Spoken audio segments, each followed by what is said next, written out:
The Chicago Bears are projected to have a top 5 pick in the 2023 NFL Draft. There is a ton of talent in this upcoming draft, just like every year, but this year specifically, the Bears can attack a lot of key areas of needs with the players that are being offered. I've been hitting a ton on the front seven of the defensive side of the ball, but not so much the offense. But what if Ryan Poles decides to go to the offensive side of the ball? If he goes anywhere, I think it'll be wide receiver. And one guy that I would love to see the Chicago Bears go after is Quentin Johnston, wide receiver out of TCU. Today, I'm going to give a quick rundown on Johnston and what he could bring to the Chicago Bears. Please make sure to hit that like button on the video and put your comments in the comment section below of who you think the Chicago Bears should take at the wide receiver position. I know a lot of new names have been getting put up to the top, but Quentin Johnston, in my opinion, is my number one. Still going to hit on more, but he's who I'm going to talk about today. So who is Quentin Johnston? Wide receiver from TCU, standing at 6'4", 215 pounds, a very big body wide receiver. He's a junior and currently 21 years old. Born in Texas as well, but he is an absolute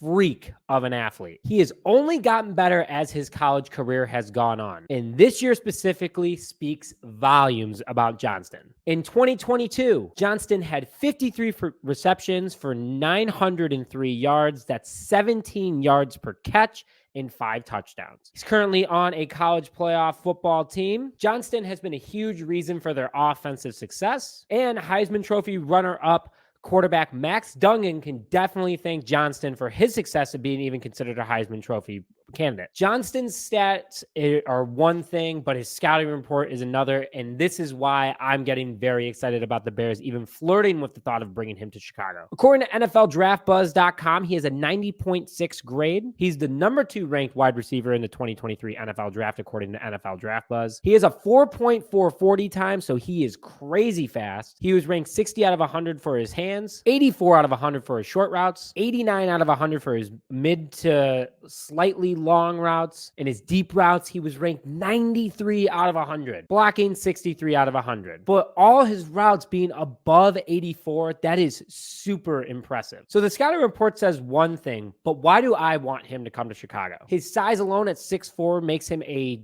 target anywhere on the field, no matter what type of route, what type of situation that the Bears are in. Having that crazy 4.4 40 time, and just to put into perspective, Fields has a 4.44 40 time, so he's a little bit faster, but we know how fast Justin is. This guy's even faster. But that speed makes him a bigger threat to defenders because he has already the momentum of running straight forward instead of defenders running straight backwards, able to beat them out on any sort of route. On top of that, he has one of the best footwork games in the NCAA right now, according to scouts, making him able to put defenders on skates and make himself even more open than his speed would already give him. He also has a 42-inch vertical. Think about that. He is already 6'4".